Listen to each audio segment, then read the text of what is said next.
오늘 우리에게 주시는 하나님 말씀은 역대상 17장 1절에서 17장 15절까지의 말씀입니다.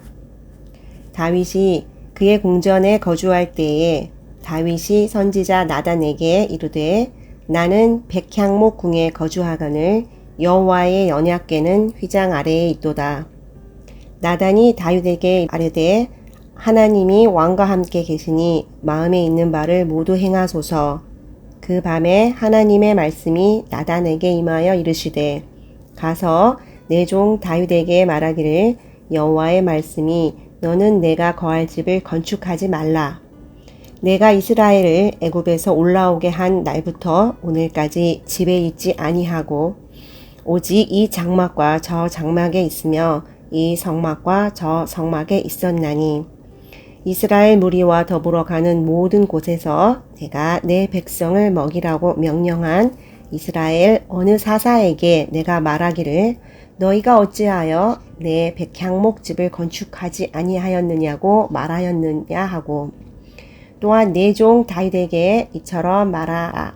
만군의 여호와께서 이처럼 말씀하시기를 내가 너를 목장 곧 양떼를 따라 다니던 데에서 데려다가 내 백성 이스라엘의 주권자로 삼고 내가 어디로 가든지 내가 너와 함께 있어 내 모든 대적을 내 앞에서 멸하였은즉 세상에서 존귀한 자들의 이름 같은 이름을 네게 만들어 주리라.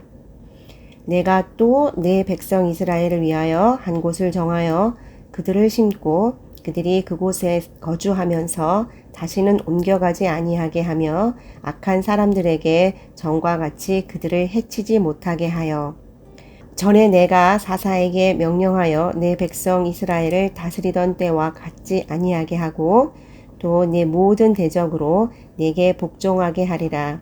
또 내게 이르노니 여호와가 너를 위하여 한 왕조를 세울지라. 내 생명이 연한히 차서 내가 조상들에게로 돌아가면 내가 내 뒤에 넷이 곧 내 아들 중 하나를 세우고 그 나라를 견고하게 하리니 그는 나를 위하여 집을 건축할 것이요 나는 그의 왕위를 영원히 견고하게 하리라. 나는 그의 아버지가 되고 그는 나의 아들이 되리니 나의 인자를 그에게서 빼앗지 아니하기를 내가 내 전에 있던 자에게서 빼앗음과 같이 하지 아니할 것이며 내가 영원히 그를 내 집과 내 나라에 세우리니 그의 왕위가 영원히 견고하리라 하셨다 하라. 나단이 이 모든 말씀과 이 모든 계시대로 다윗에게 전하니라. 아멘. 오늘 본문에는 두 사람이 나옵니다.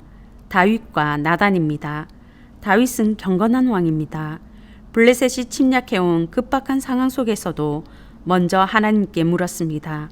하나님, 블레셋을 치러 올라갈까요? 다윗은 하나님의 대답을 듣고 올라갈지 말지를 결정했습니다. 그는 하나님의 언약궤에도 관심이 있었습니다. 언약궤는 엘리 제사장 때 블레셋과의 전쟁에서 빼앗겼는데요. 사울은 한 번도 관심을 갖지 않았던 일인데 다윗은 언약궤를 찾아옵니다. 언약궤와 성막을 섬길 사람들도 세우고 하나님을 찬양하고 예배하게 했습니다. 나단은 참 선지자입니다. 자신의 목숨을 위해 거짓 평안을 외치는 사람이 아닙니다. 다윗이 바세바 사건으로 범죄했을 때 하나님의 말씀으로 최고 권력자 다윗 왕을 꾸짖고 회개로 이끌었습니다. 오늘 경건한 왕 다윗과 참 선지자 나단이 만났습니다. 경건한 왕과 참 선지자가 만나면 무적일 것 같은데 하나님의 뜻에 합한 결정을 할 것 같은데 그렇지 않았습니다. 무엇이 문제였을까요? 첫째, 참 선지자가 자기 생각을 말했습니다. 두 사람이 만나게 된 배경은 이렇습니다. 경건한 왕 다윗이 자신은 고급 목재로 만든 화려한 왕궁에 사는데 하나님의 언약궤는 초라한 장막 밑에 있는 것이 죄송했습니다. 하나님께 집을 지어드리고 싶은 거룩한 부담이 생겼습니다. 다윗이 나단 선지자를 찾아갑니다. 자신이 성전을 짓는 것을 하나님이 원하시는지 하나님의 뜻을 알고 싶어서 선지자를 찾아가는데요. 나단 선지자가 이렇게 말합니다. 2절 세번역입니다. 나단이 다윗에게 말하였다. 하나님께서 임금님과 함께 계시니 무슨 일이든지 계획하신 대로 하십시오. 어디에도 하나님의 뜻을 물었다는 말이 없습니다. 그날 밤에 하나님께서 나단 선지자를 찾아와서 내 종 다윗에게 너는 내가 거할 집을 건축하지 말라고 말해라 하고 하시는 것을 보면 나단의 말은 철저히 그의 생각임을 알 수 있습니다. 경건한 왕이 하나님의 뜻을 알고 싶어서 찾아왔는데 참 선지자가 하나님께 묻지 않고 자기 생각을 말했습니다. 나단은 왜 하나님께 묻지 않았을까요? 어쩌면 나단도 다윗처럼 돌아온 하나님의 언약궤가 텐트에 있는 것이 마음에 걸렸는지 모르겠습니다. 드디어 왕이 성전을 지으려 하는구나 흥분했을 수 있습니다. 들뜬 마음에 하나님이 함께 계시는 왕이 이렇게 착한 생각을 하는데 당연히 하나님께로부터 온 생각이겠지, 하나님이 주신 거룩한 부담이겠지 생각했을 것입니다. 어쩌면 왕궁도 지었고 블레셋과의 전쟁에서도 승리했고 언약궤도 돌아왔고 지금이 성전을 지을 적기라고 판단했을 수 있습니다. 지금 성전을 지을 사람은 하나님이 함께 계시는 다윗 왕뿐이라고 생각했을 수도 있습니다. 합리적인 생각 같고 신앙의 상식으로 충분히 옳은 판단 같습니다만 아니었습니다. 그릇된 판단이었습니다. 나단을 통해 두 가지 교훈을 얻게 됩니다. 하나는 선지자는 하나님의 말씀을 대언하는 사람인데요.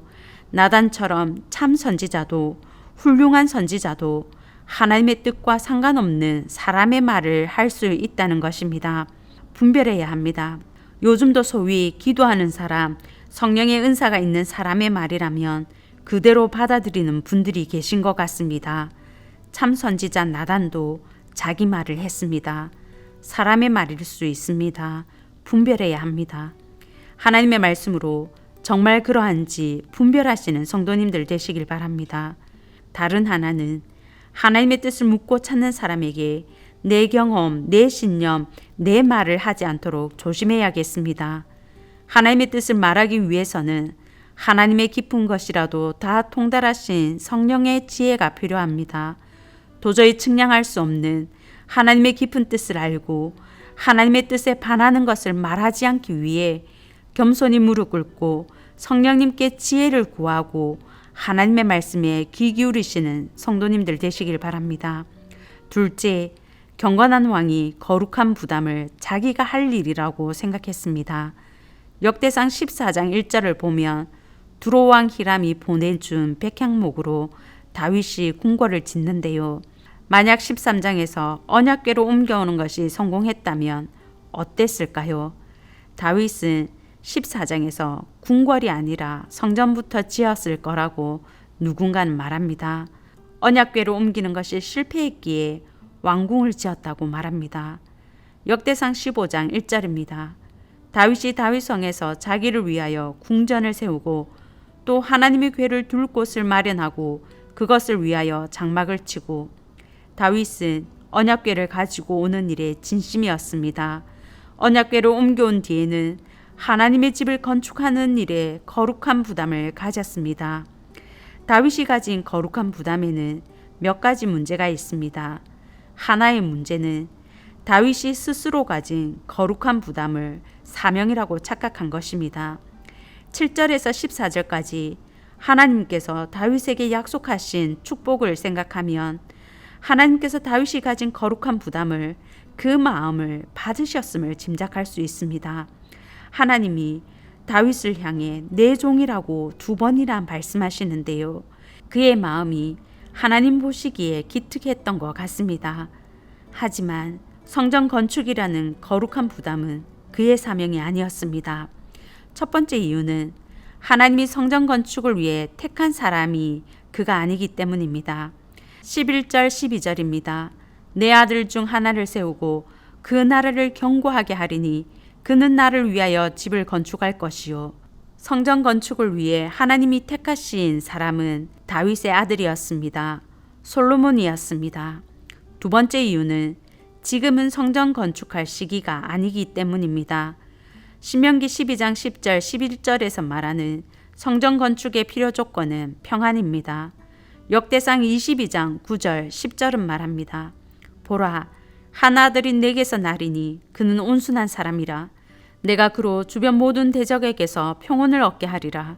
그의 이름을 솔로몬이라 하리니 이는 내가 그의 생전에 평안과 안일함을 이스라엘에게 줄 것임이니라. 그가 내 이름을 위하여 성전을 건축할지라. 성전을 건축할 시기는 하나님이 평안과 안정을 주시는 솔로몬의 때라고 분명히 말씀하십니다. 그러면 다윗의 때는 어떤 때입니까? 아직 평화의 시기가 아니었습니다. 적들을 물리쳐야 하는 때였습니다. 하나님은 다윗을 가장 위대한 인물로 세우고 이스라엘 백성에게서 더 이상 옮겨 다닐 필요가 없는 영원한 거주지 예루살렘을 주실 계획이었습니다. 다윗을 통해 이스라엘의 평화를 주시고 모든 적들을 굴복시킬 것이라고 말씀하십니다. 지금 다윗이 가져야 할 거룩한 부담은 백성들이 평안하게 살아갈 거주지를 마련하는 일이었습니다. 그의 사명은 솔로몬의 때에 성전을 지을 수 있도록 백성들의 안식처를 마련하고 평안의 토대를 견고하게 하는 일이었습니다. 성도 여러분, 선한 일에 거룩한 부담을 갖는 것은 좋은 일입니다. 하지만 거룩한 부담이라도 하나님이 주신 것이 아니라 스스로 가진 부담일 수 있습니다. 내 사명이 아닐 수 있습니다. 내 사명은 자녀와 후배들을 위해 그 길을 예비하고 토대를 닦는 일일 수 있습니다. 거룩한 부담이 올 때 그 부담이 내가 가지는 부담인지 하나님께서 주시는 부담인지 분별력이 필요합니다. 분별력을 달라고 기도합시다. 그리고 내가 하고 싶은 일이 아니라 하나님이 맡기신 일에 거룩한 부담을 가지고 지금 내가 감당해야 할 그 일에 헌신하는 저와 성도님들 되시길 바랍니다. 다윗의 거룩한 부담이 가지는 다른 문제는 다윗이 자신이 하나님의 집을 지어준다고 생각한 것입니다. 집을 가리키는 히브리어 바아트의 의미는 왕조, 성전, 집안입니다. 오늘 본문의 집은 두 가지 의미인데요. 10절, 14절에서는 왕조를 가리킵니다. 12절에서는 성전을 가리킵니다. 다윗은 자신이 하나님의 집을 지어주려고 했습니다만 하나님은 하나님이 영원한 다윗의 왕조를 세우실 것이라고 말합니다. 다윗 집안은 엘리 집안과 달랐습니다. 하나님은 엘리 집안에 주어진 영원한 제사장직을 영원한 저주로 바꾸셨지만 다윗 집안은 아닙니다. 역대상에는 사무엘하 7장에 나오는 아들을 징계함같이 징계한다는 내용이 빠졌는데요. 무조건적인 하나님의 헌신을 강조하기 위해서입니다. 하나님은 총애를 거두셨던 사울 집안과 달리 다윗 집안을 향한 총애를 거두지 않겠다고 약속하셨습니다. 하나님은 다윗 왕조를 통해 영원한 그리스도의 왕국을 약속하셨습니다. 누가복음 1장 33절입니다. 영원히 야곱의 집을 왕으로 다스리실 것이며 그 나라가 무궁하리라. 유대 왕국과 왕조가 무너졌고 아직도 페르시아의 지배 아래에 있지만 그리스도 안에서 하나님의 나라는 영원할 것입니다. 하나님이 약속하셨고 하나님이 세우실 것입니다. 그러고 보면 내가 하나님 나라를 위해 일하는 것 같은데 아닙니다. 하나님의 무조건적인 헌신과 사랑입니다. 하나님이 일하시는 것입니다. 하나님께서 집을 세우지 않으면 세우는 자의 수고가 소용이 없다고 하셨습니다. 내 공로는 없습니다. 오직 은혜만 있을 뿐입니다. 가정도 교회도 나라도 하나님이 세우셔야 설 수 있습니다. 하나님께서 가정과 교회와 나라를 세워주시도록 맡기고 기도하시는 성도님들 되시길 바랍니다. 무너지고 없어질 나라가 아니라 예수 그리스도가 다스리는 영원한 하나님의 나라와 그 의를 구하시는 저와 성도님들 되시길 바랍니다. 이제 들은 말씀과 교회를 위해 기도하겠습니다. 첫째, 하나님의 뜻과 거룩한 부담에 대한 분별력을 주시고 하나님이 가정과 교회와 나라를 세워주소서. 둘째, 주일에 있을 공동의회를 하나님이 주장하시고 성령으로 하나 되게 하소서.